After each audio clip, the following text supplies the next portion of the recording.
L'épisode de cette semaine vous est encore une fois présenté par Service Pelletier-Gosselin. C'est nos partenaires depuis les tout débuts de l'association. C'est la solution pour les associations. Ils offrent des services d'organisation d'événements, de stratégie pour les organisations, secrétariat, gestion des membres, communication. Ils organisent même des locations de salles. Contactez-les si vous avez une petite organisation ou une organisation à but non lucratif. Ils peuvent vous aider à être plus efficace dans votre mission et d'offrir des meilleurs services à vos membres. Et on a un autre partenaire cette année, c'est la série Autre chose des brasseurs Unibrou. Ceux qui sont venus au tailgate, on en avait 2 dans la glacière cette semaine, mais je pense que la plus populaire, ça a été la Lager Citron et Sel. Ça faisait quand même beau, fait que c'était le temps d'en profiter. Donc, si vous n'y avez pas encore goûté, on vous invite au tailgate. C'est des bières différentes que ce que Unibrou brasse d'habitude. Puis, c'est un beau petit changement, des bières pas trop fortes là, pour passer un bon et long tailgate. Bon podcast tout le monde.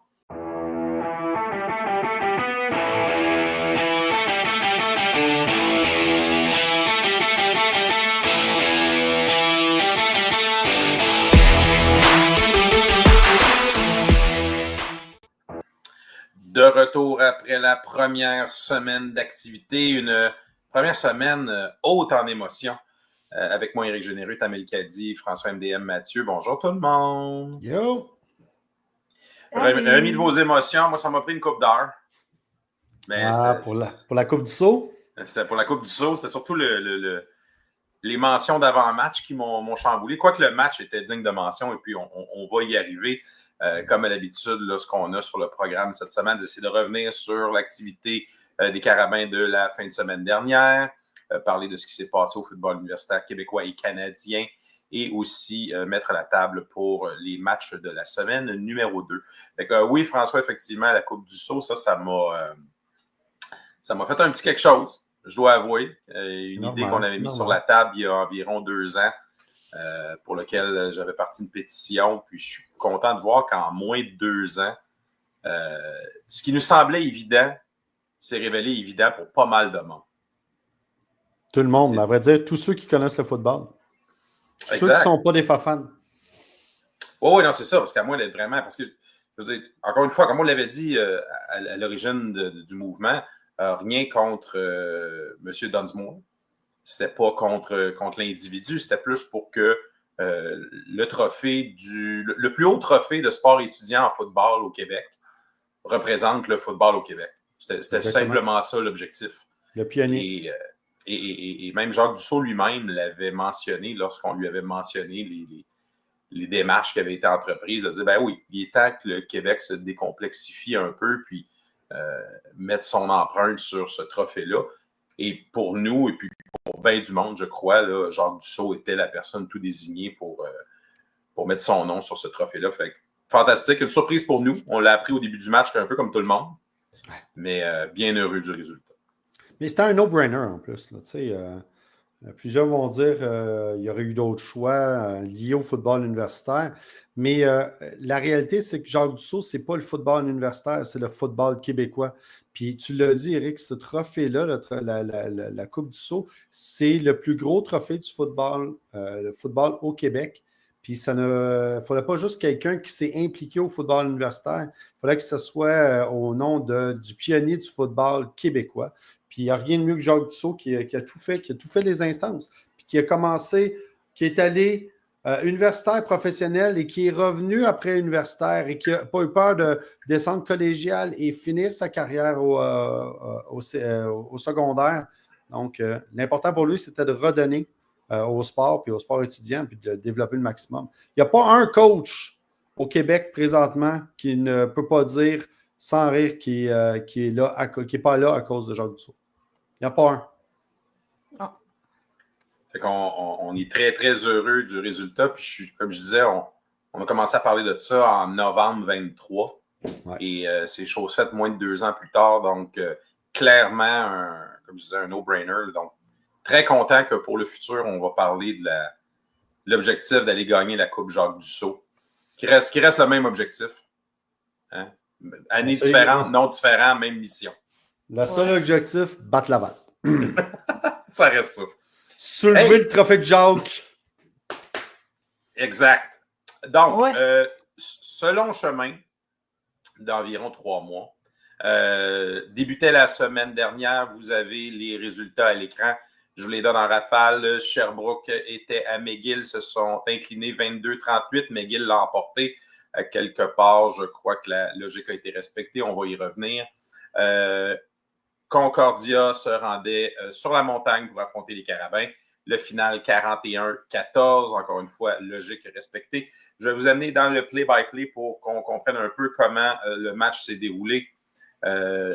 Début de match un peu tranquille. Il faut attendre la 4e séquence pour que suite à des échanges de possession, les Carabins concèdent un premier toucher de sûreté. C'est 2-0 Concordia. Depuis le début du match, là, on a une alternance entre Rakim Canal-Charles et José González, PP pour les intimes, au poste de quart arrière. Donc, à la 6e séquence, suite à une interception de Gauthier au milieu du terrain, les Carabins bénéficient d'un court terrain de 55 plus 2, 57 verges. C'est Canal-Charles qui est aux commandes. Course de 7 verges, course de 6 verges de Dembélé, passe à Dosso de 14, course de Dembélé de 16, passe à Gourgon de 7, pour que finalement ce soit Barsalou qui complète le travail avec une course de 3 verges. C'est 7-2 Montréal. Ce sera le score à la fin du premier quart.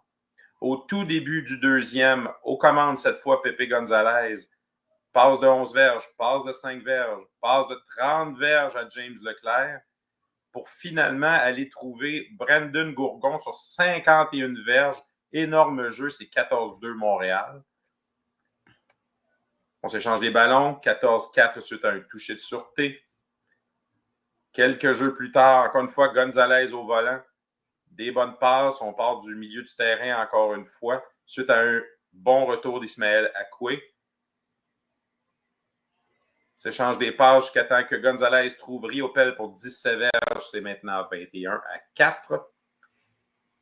Et ce sera le score 22-4 à la fin de la demi suite à un rouge de Boyer, suite au botté d'envoi qui a suivi. On s'en va ensuite en deuxième demi. On s'échange le ballon. Samuel Akoué retourne 63 verges. Un énorme retour de botté de dégagement. Ismaël, excuse-moi. Ça place les Carabins au 18 avec González aux commandes. Dembélé, course de 5 verges. González passe d'une verge. Et finalement, Barsalou complète avec la faux filade. C'est 29-5 Montréal. On aura 2 séquences qui vont s'échanger. Encore une fois, un toucher de sûreté concédé par Montréal, 29-7. On s'échange le ballon jusqu'à ce que González reprenne encore une fois à l'heure 48. Passe complétée. Là, ces fameux jeux qui étaient mal marqués que tu me parlais, là, finalement, c'était une passe de 48 verges à James Leclerc, suivi d'une course de 8 verges de González. Et c'est complété avec une passe de González à Giroir sur 4 verges. C'est son 3e touché de la journée pour González, 36-7 Montréal. Concordia revient directement avec le ballon, une espèce de jeu brisé dans la couverture, passe de Tremblay à Poirier, 87 verges. On traverse complètement le terrain en un seul jeu. C'est maintenant 36-14 Montréal. Il y aura un toucher de sûreté concédé par Concordia et un placement de Boyer. Score final 41-14. Donc, comme on l'a vu, il y a eu différents bons moments, différents flashs. L'offensive, c'est pas privé. Notamment au niveau des statistiques, là, si on prend l'offensive totale, c'est 323 par les airs, mais les Carabins ont eu beaucoup de terrains plus courts. Concordia a quand même eu 326 verges par la passe. Mais surtout en deuxième demi. Surtout en deuxième demi. Au niveau de la passe, Canal-Charles, c'est 7 en 14 pour 88 verges, aucun touché. González, 10 en 14, 135 verges, 3 touchés. Et 11 au en sol... 15, mais... pardon? 11 en 15 parce qu'il manque la passe de... Oui, c'est vrai, il manque une passe qui n'avait pas été comptée. Effectivement, parce que dans le fond, quand on va dans les porteurs de ballon, González est à 64 alors qu'il devrait être à 8. Dembélé est à 53, puis après ça, on tombe dans des petits chiffres. Et chez les receveurs, ben, c'est beaucoup plus réparti. On disait Leclerc qui lui manque à 48, fait que ça l'amènerait autour de 100 verges. Dosso à 69. Et Gourgon, Riopel et Giroir qui ont 3 touchés, un touché chacun. Ouais. Ben, moi, sur l'écran, c'est des bonnes stats. Là. Exact. Et comme je l'ai mentionné, ben, Barsalou qui a traversé la ligne des buts à 2 reprises là, en faux filade. Donc, Beaucoup de monde qui ont vu des ballons. Et puis, de l'autre côté, on avait Xavier Tremblay, recrue, qui s'est amené et qui a quand même eu un match respectable, 22 en 35, une interception. Troisième année, c'est pas une recrue. C'est une troisième année, excuse-moi. 22 en 35, une interception. Ah, c'est ça, c'est pas ça un transfert. Première année à Concordia, mais troisième année. Non, il a joué l'année passée comme receveur. C'est pour ça, Eric, que tu es tout fourré. C'est normal. Tout fourré, moi, j'ai jamais vu ça, ce corps arrière-là, moi. Mais non, mais c'est normal. Il n'a pas joué comme corps arrière. Il faisait les faux filades l'année passée. Ah, bon, OK. 22 en 35, une interception, 326 verges, un touché. A quand même une performance honnête, surtout qu'il s'est fait brasser sur un moyen temps à quelques reprises. Là. Ce gars-là, Xavier Tremblay, c'était un dude qui est allé à Grasset, qui a été recruté, qui était une solide vedette. Il est allé dans un prep school. Grasset, tout le monde le voulait parce que c'était vraiment une bonne machine. Puis quand il était recruté, il est parti à Laval parce qu'il y avait de la place. Puis finalement, il a décidé de quitter. Puis c'est là que Charland a décidé de lâcher les Carabins pour s'en aller à Laval. Fait que lui, quand il est revenu, il a pris une année de congé, il est revenu à Concordia, mais ils ne l'ont pas mis comme corps arrière. Il a joué comme receveur. Puis là, maintenant, il est rendu corps arrière. Ce qui fait qu'on est tout fourré parce qu'on l'avait oublié. Il ne faut pas oublier que... On ne l'avait pas vu pas en tout. C'est ça. Mais non, c'est ça, parce qu'ils ont, comme Concordia avait recruté deux bons corps arrière, Valentine puis l'autre, qui est celui de Maudine. Oui, mais de Saint-Hyacinthe. De Saint-Hyacinthe, qui est deux super corps arrière. On s'attendait à ce que ce soit lui. Mais le monde avait oublié Tremblay. Il courait le ballon, il ne lançait pas. Mais ce gars-là, c'est un excellent. On l'a vu. Il n'a pas été mauvais. Il s'est fait brasser, tu l'as dit. Mais regardez ses stats. Même si c'est des stats en fin de période ou en fin de match, il a fait des belles choses.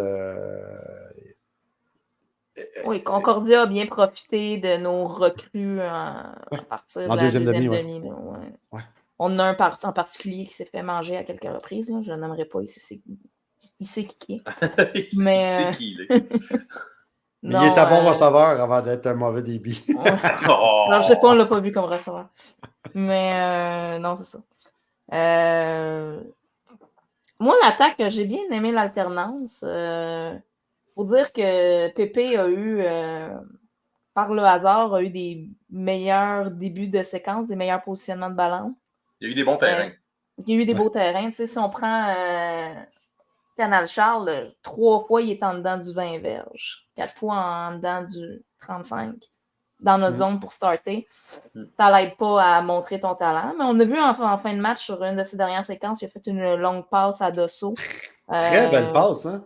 Oui, c'est ça. Sur l'épaule extérieure, tout était beau. Parfait. Comme dans le livre.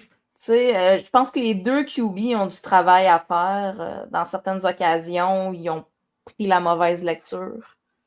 Qu'il y avait des joueurs de libre, mais Pépé avait tendance à tout le temps vouloir aller vers le receveur le plus loin. Puis on était chanceux à quelques reprises où c'était sur des doubles couvertures, puis ça a réussi à être attrapé, ou ça a été rabattu et pas intercepté. Dans le cas de Canal Charles, lui, c'était plus des passes à plus de courte distance que avant même que le jeu parte, il décide de faire sa passe quand même, mais la défense de Concordia était déjà rentrée. Je pense que les deux ont des forces, des faiblesses. Statistiquement parlant, Pépé a une meilleure game, mais c'était des longs jeux. T'enlèves si t'as 100 verges, que c'est sur 2 jeux déjà en partant. Il est plus dynamique. C'est lui notre corps arrière du futur, je suis certain. Ça va être à voir sous la pression qui va ressortir.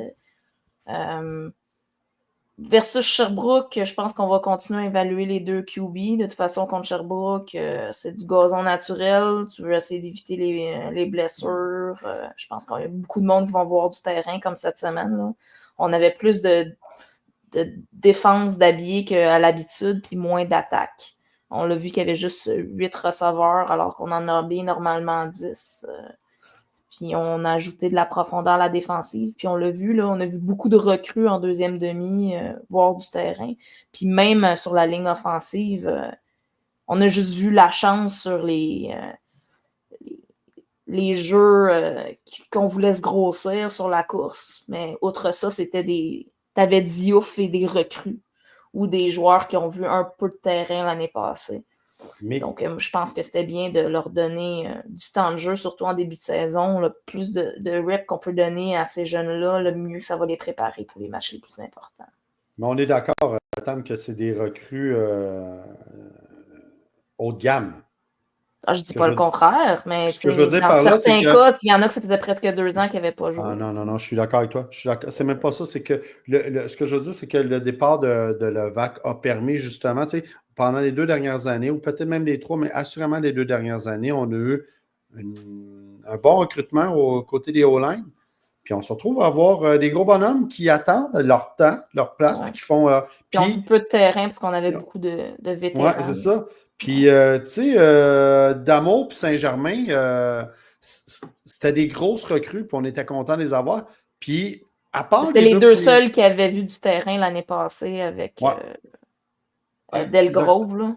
Ouais, mais sérieux, les 2 premières drives, là, moi, je me suis dit, la journée va être longue parce que les 2 premières drives, je trouvais que les O-line s'étaient fait déborder rapidement.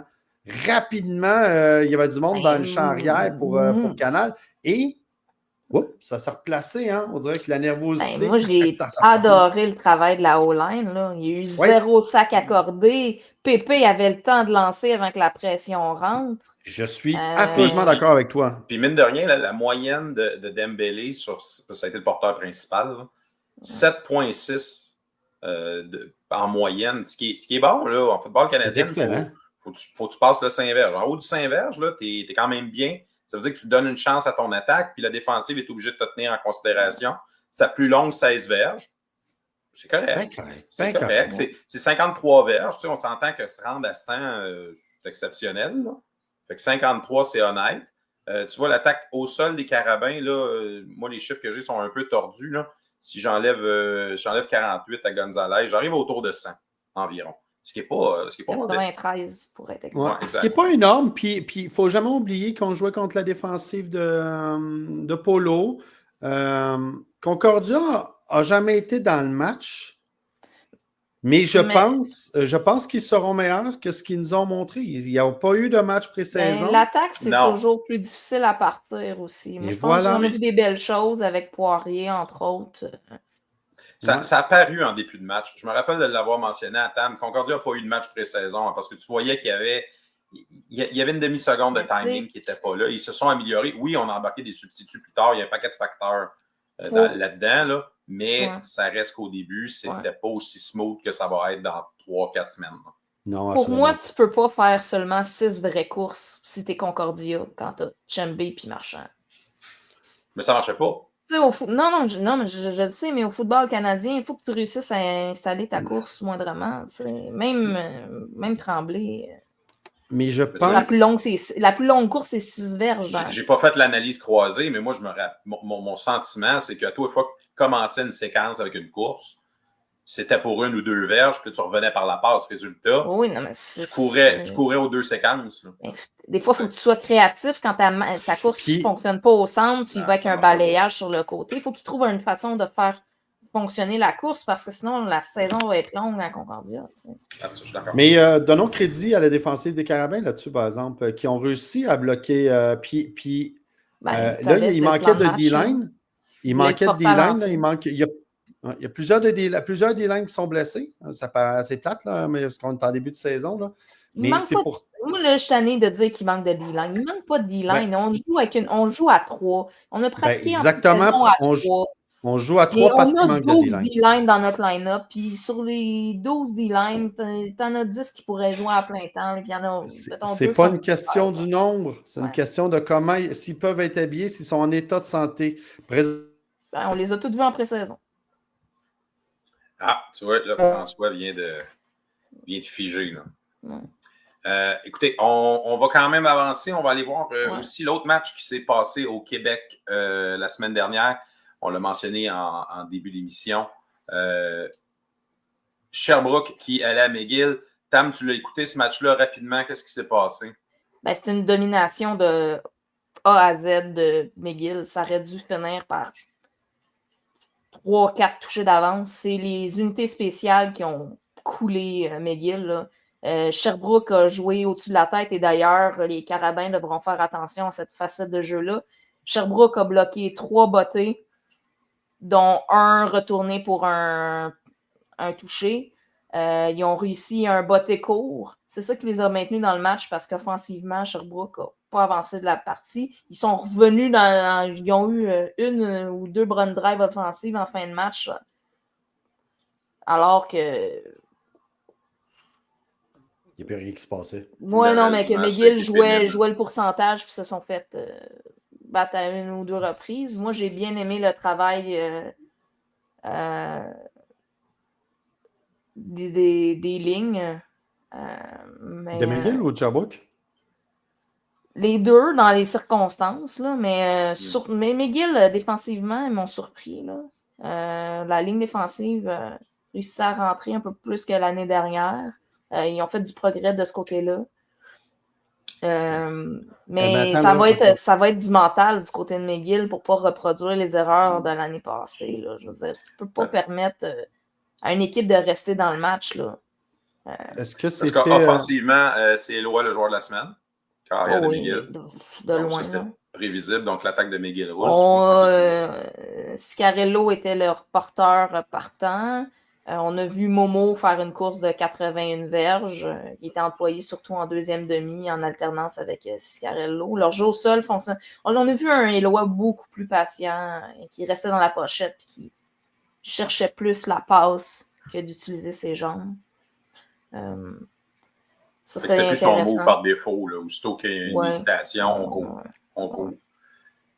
OK, intéressant. Ouais, non, c'est ça. McGill a montré de bonnes choses, mais j'ai hâte de les voir cette semaine contre Laval pour voir à quel point ils se sont améliorés et à quel point ils peuvent régler les petits problèmes qu'on voyait dans les dernières années, surtout du côté des revirements et tout ça. Ils vont être capables d'éviter ça. Puis être des contenders ou être dans le mixte. Ouais. OK.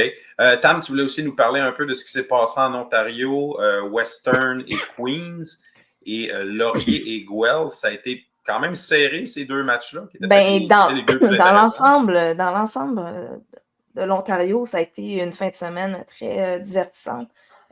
Toronto qui a gagné son match, le QB a ramassé plus de 600 verges par la passe. Là. Tu vois bien les chiffres, Eric. 42. Toronto a gagné. 42. Les deux équipes de Toronto ont gagné. York a gagné aussi. Ben oui, toi. Oui. Ouais. Il y a aussi les GDs qui ont gagné, là, mais ce n'est pas les matchs qui m'intéressaient vraiment cette semaine. Parce que habituellement, ils sont très inintéressants, ces clubs-là. Mais là, quand tu vois, ils gagnent. Non, mais les matchs sont intéressants à la base, mais pour moi, c'est des équipes de milieu de peloton, là, donc c'est... York, la triple overtime à Queens. Ouais. Non, mais York, ils ont à peu près 12 transferts d'autres universités cette année dans leur line-up. C'est ce qui a fait booster un peu leur line-up. Ils ont joué une quadruple prolongation à Queens. Ah oui, Queens méritait ce match-là. Ils menaient avec 1 minute à faire.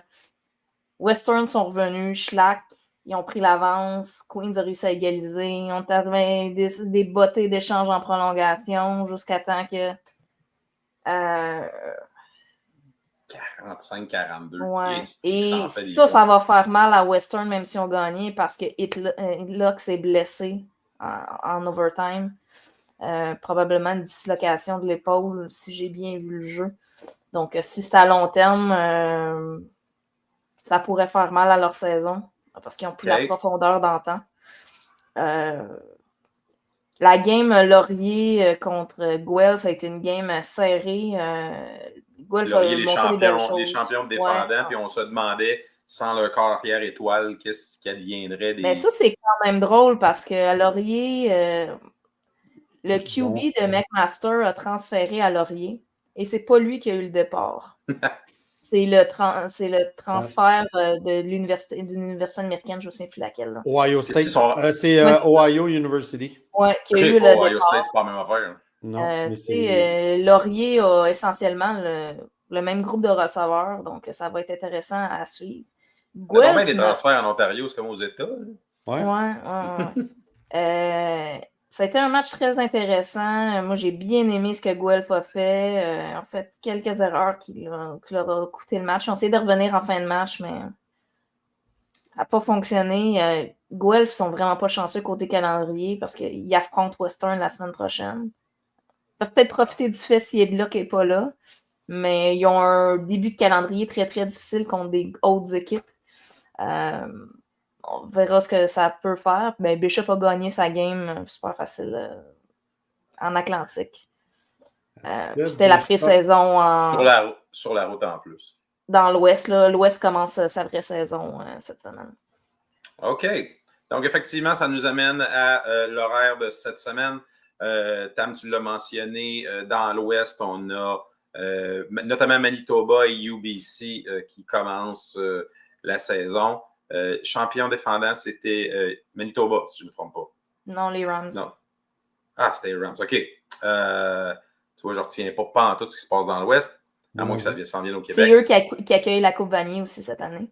Exact. Fait que là, on peut s'attendre. Mais ils ne sont pas favoris dans l'Ouest. Ils sont classés 3 ou 4e sur le classement. Mais comme on le sait, dans l'Ouest, il peut se passer à peu près n'importe quoi dans n'importe quelle semaine donnée. Ils étaient classés 5e en début de saison l'année passée, puis ils ont gagné le championnat. Exact.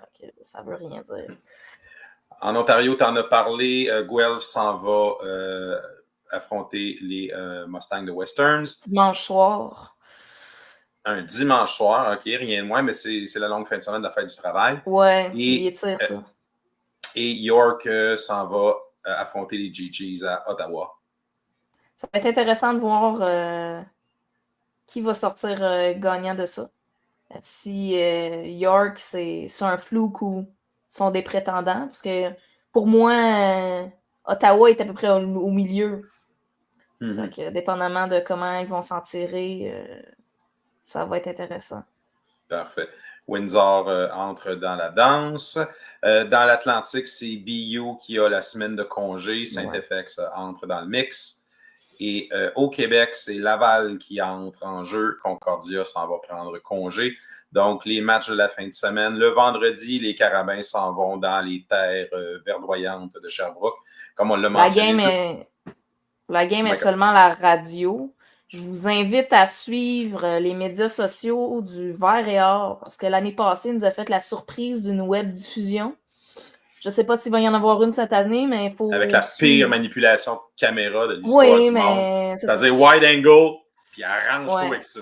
Sinon, la bonne radio étudiante de Sherbrooke, qui font un bon travail sur l'analyse, est disponible. J'ai vu des moniteurs de bébés qui avaient de meilleure résolution.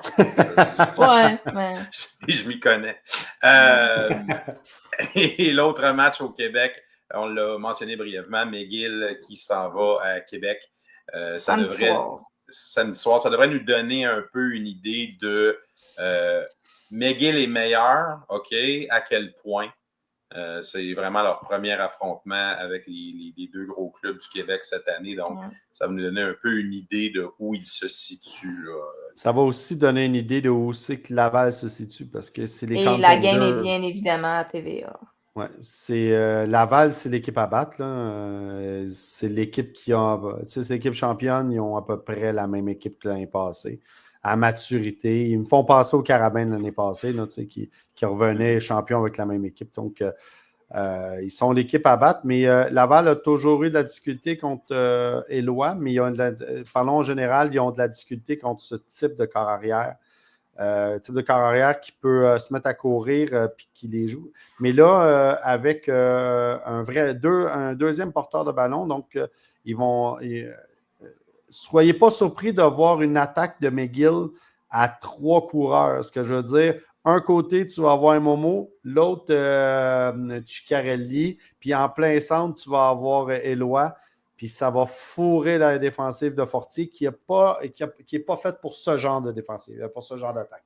Je ne vous dis pas qu'ils vont gagner. Hein. C'est pas ça que je vous dis. Je ne dirais pas jusqu'à là. Mais je vous dis que ça risque pourrait causer quelques surprises. Ouais, c'est ça. On risque d'être excité pendant au moins un quart et demi de se dire ils vont l'avoir, ils vont les battre, les Chris. Puis finalement, ça va finir 42-7. Puis il ne faut pas que McGill se tire dans le pied comme ils l'ont fait l'année passée. Si McGill peut limiter le nombre de revirements qu'ils font et Ils sont éviter bons les là-dedans. interceptions dans la zone des buts, la dernière game contre Laval, c'est arrivé 2 fois. Des erreurs, ces unités spéciales, ce qu'ils font jamais. Ouais. Le Mais problème tu de sais, les Ils n'ont unités pas fait la semaine spéciales, passée du tout. ils ont une trentaine de recrues dans leur line-up. Fait que ces unités spéciales en début de saison, c'est toujours clair. plus compliqué. Mais bon. Pour Puis t'es finir à avec Laval dans la soirée Ouais. Liquid Paper. Fait que, tu sais, Ouais, exact. Pour finir Tout en avec blanc. McGill, le Tout en problématique. blanc pour ceux qui n'ont pas compris le gag. Ouais. Pour Ouais, finir ils vont avec jouer en McGill, rouge. McGill va jouer en rouge, ça va peut-être les aider. McGill va jouer en rouge. Ouais. Weird. ça va être extraordinaire, ça va être parfait. Mais pour finir avec McGill, McGill doit apprendre à gagner.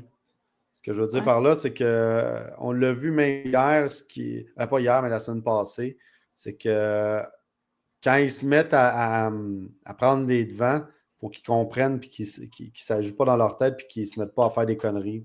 Donc, il faut qu'ils apprennent à gagner, puis qu'ils apprennent à gérer leur match, puis à ne pas essayer de trouver des nouvelles façons de perdre comme ils ont l'habitude de faire. Donc, ça va être vraiment dans leur tête parce que pour la première fois, et je le répète, je ne pense pas qu'ils ont le talent pour compétitionner comme Laval, mais ils ont du talent. Puis ce n'est pas une mauvaise équipe et probablement le meilleur athlète sur le terrain en Éloi Gimbal. Il n'y aura pas de meilleur joueur que lui sur ce terrain. OK, donc ça nous amène à notre avant-match pour Carabin à Sherbrooke. Donc, on l'a mentionné, ça va être sur le gazon verdoyant, sauf la zone des buts du stade de l'Université de Sherbrooke. Là, le terrain devrait être beau, là, parce que c'est le premier match de la saison. Oui, mais ils annoncent une météo assez catastrophique. Merci. Là, on est mercredi soir au moment où on se parle. On est à 48 heures, on sait ce que ça peut être, la pour météo le match, c'est correct, là. C'est dans la matinée. Ben, c'est ça, c'est ça, exact. C'est exactement là le problème. De quoi ça va avoir l'air rendu au game time? Comment ça va affecter le match? On ne le sait pas. Est-ce que ça va... tu sais, souvent, quand on a des intempéries, on appelle ça le gros égalisateur. Donc, ça neutralise les avantages des plus talentueux et ça ramène tout le monde au niveau des tranchées et de la boîte. Et Dieu sait qu'il peut en avoir là-bas. Généralement, le terrain de Sherbrooke a notre jeu au sol. Exact. Donc là, la question devient, est-ce que ça va avoir un impact, oui ou non? Nonobstant cela, par rapport aux forces en présence, c'est sûr que sur papier, on a deux équipes qui sont à des années-lumière. Sherbrooke ayant fini dernier l'année passée et les Carabins qui sont toujours premier, deuxième au Québec depuis des années. Donc, on peut s'attendre à quoi? Est-ce que Sherbrooke a quelque chose dans sa manche ou pas tant que ça? De ce qu'on a vu de la semaine passée, l'attaque, ça a été difficile. Ils ont perdu leur joueur de centre vétéran juste avant le début de la saison qui s'est blessé. C'était un joueur recru au centre. Je pense que ça n'a pas aidé pour le jeu au sol de Sherbrooke, qui est meilleur que ce qu'on a vu le vendredi dernier. Vu que la O-line n'est pas optimale. Non, c'est ça. Puis, il faut que leur jeu au sol fonctionne moindrement pour aider les QB. Là. Je ne sais pas avec qui ils vont décider d'y aller. Fife a eu un petit peu de regain de vie quand ils l'ont embarqué en fin de match vendredi. Parce qu'eux, c'était pas une alternance comme on a vu. Non. C'est Goulet-Ménard qui avait le start. Puis Jeremy Fife qui est arrivé par la suite pour essayer de brasser un peu. Pour moi, Fife a un petit peu profité du gain de momentum avec les bottées bloquées puis les points qui ont réussi à être cherchés en défensive. Les gars ont recommencé à y croire. On s'en redonne un petit peu de momentum. Là, mais... Je mettrais un 2 sur Fife. Je mettrais un 2. Oui, parce que, compte tenu que... Oui, mais Goulet-Ménard... Goulet-Ménard est excellent, c'est quoi le problème? Non, mais le coordonnateur offensif, il a fait tout son cégep avec. Il connaît le livre de jeu mieux que Fife. Fife est plus flamboyant, mais pour battre les Carabins, il va falloir du flamboyant. Pour battre les Carabins, il va falloir que tu aies un gars qui est capable de sauver, puis que tu auras besoin d'un gars qui est capable de courir. C'est exactement la force de Fife. C'est un scrambler. Moi, je pense qu'il y a une meilleure... il y a une meilleure combinaison pour battre les Carabins. Sérieusement, tu sais. Mais parce que, mine de rien, ça ne sera pas avec les receveurs que Sherbrooke va gagner parce que Pour l'instant, c'est Ils pas ont le quand gros même quelques char. bons receveurs. Là. Les passes n'étaient pas précises vendredi. Ben, c'est Ouais, mais ça. au sol non plus, ça n'a pas été terrible. Leur Non, je meilleur sais. porteur, c'est Ils Five. ils ont Shaw qui est quand même vétéran, Brousseau. Ils ont un des meilleurs retourneurs du RSEQ l'année dernière en Brousseau. Ouais. S'il peut leur faire une coupe de bons retours puis leur donner un positionnement de ballon favorable, ça les aiderait parce qu'ils ont un botteur recru, je crois, Sherbrooke. Je ne peux pas Ouais, confirmer parce 72 que verges aussi leur par. line-up n'est pas encore sur leur site. Mais de ce que j'ai vu, il a perdu un petit peu de distance. Là. On a Mais, effectivement Brousseau qui est leur meilleur receveur en termes de Non, c'est statistiques ça. jusqu'à présent. Fait à suivre. Moi, j'avais l'impression que ce ne sera pas vraiment l'attaque. Depuis les années passées, là, ce qui. Fait que. Non. Il va falloir qu'ils créent des revirements. T'sais. Ce qu'ils ont inclus dans le match contre McGill, c'est de créer des revirements, soit avec des bottées bloquées, avec de la créativité. Il faut qu'ils limitent aussi, parce que tu sais, là, avec 3 interceptions en un match, là, tu ne te donnes pas grand-chance. C'est ça. La seule façon que Sherbrooke va pouvoir se tenir dans le game, c'est en utilisant ses forces. Puis présentement, ses forces, ses unités spéciales. Puis leur défensive, malgré tout, ils ont toujours une bonne défensive. Puis, ben, il va falloir qu'ils profitent du fait que les Carabins, ils ont déjà des blessés. C'est plate à dire, non, mais on a déjà des blessés. Puis, on a déjà des gens maganés puis des joueurs d'importance qui ne sont pas là. Donc, nous autres, on va avoir des joueurs qui vont devoir stepper pour prendre des reps. Mais moi, par contre, je suis convaincu qu'on n'aura pas d'alternance. Moi, je suis convaincu que c'est Pépé qu'on y va all the way. Donc, c'était cute. C'était cute l'histoire. Là. On a voulu rendre service, puis on a voulu dire à Rakim, « Hey, merci, mais thanks but no thanks. » Moi, je pense qu'on va avoir une autre semaine. Moi aussi. Je pense qu'on va avoir une autre semaine de ça. Donner le moins de vidéos possible à Laval. Ouais, mais moi, j'ai besoin de rep. Moi, je pense que Pépé a besoin de rep contre Laval. Je suis d'accord avec toi, mais pour l'instant, mais c'est pas des reps contre le vert et or qui va aider. Je pense, je suis pas convaincu de ça. Je pense qu'on a une équipe qui nous a montré ce qu'elle était capable de faire la semaine passée. Je pense que l'alternance va continuer une semaine de plus. Moi, j'ai pas détesté ce que Canal Charles a fait. Qu'est-ce qu'on a gagné de ça? Je vous pose une question. Avoir 2 QB près. Je pense que c'est des options. Mais je pense que c'est des options.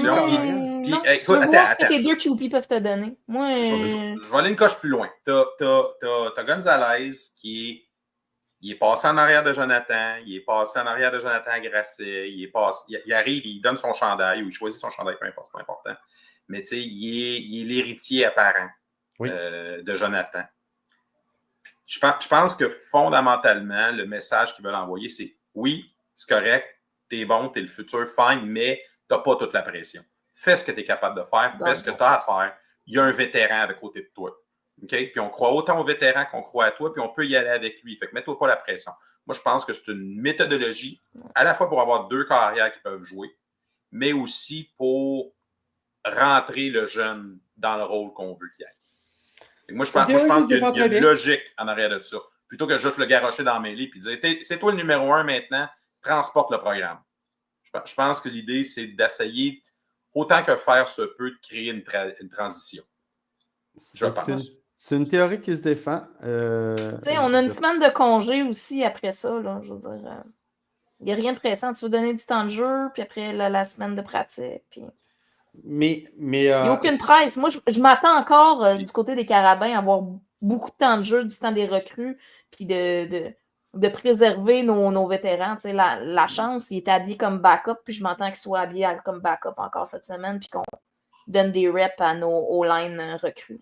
Oui, puis je pense que le jeu au sol a encore besoin de se développer. Avec Dembélé, ça va, mais ce n'est pas encore une menace à proprement parler. L'attaque, je pense que l'attaque avec Canal Charles, je m'attendais à peut-être plus de dynamisme, peut-être que les dérobables sur le côté n'ont pas aussi bien fonctionné que. J'ai l'impression qu'on n'a pas calé les mêmes jeux non plus. Moi, je pense qu'il y a eu des petits bugs d'exécution au-delà de ce qui a été calé. Et pour une raison ou une autre, tout ce que Pépé touchait samedi passé se transformait en or. Puis à l'inverse, ce que Rakim essayait de faire, c'était tout le temps un petit peu compliqué, mais il a quand même mené 2 drives pour des touchés. Il a quand même, comme tu l'as dit, il a quand même pas eu les meilleurs terrains pour se faire justice. Fait que moi, je pense que c'était pas définitif, l'expérience qu'on a eue. Je pense qu'il y a besoin d'encore plus d'éléments pour que la décision soit finale. T'sais, pour nous, la saison, il faut que ce soit en crescendo. Il n'y a aucune presse. Là. Je suis d'accord avec ça, mais c'est d'aller chercher de l'expérience puis de voir qui ressort au bout de 3-4 sport de répétition. Le football, c'est un sport de répétition. Mais avant la mi-saison, il n'y a aucune presse. C'est au mois de novembre qu'il faut être prêt. Fait faut être sûr de bien évaluer le 4e semaine, ça commence à être pas pire. Là. C'est ça. Ouais. C'est ça, à la mi-saison. Si tu dis que ce que Pépé, tout ce qui touchait, ça se transformait en or, est-ce que maintenant on devrait l'appeler Pépite? Oh, shit. Donc, sur ce, je close là-dessus. C'était l'écho des montagnards pour cette semaine. Merci d'avoir été là. On remercie encore une fois SPG, la solution pour les associations, et la série Autre chose du Libro. Il est encore temps de devenir membre montagnard pour la saison, pour nous encourager et pour nous aider dans notre cause de supporter les étudiants athlètes des Carabins. Et si vous voulez suivre nos activités, les différents médias sociaux, le code QR à l'écran ou notre chaîne YouTube que vous syntonisez probablement à l'instant. Bonne semaine tout le monde, puis on se voit vendredi pour le match contre les Verts. Bye bye tout le monde.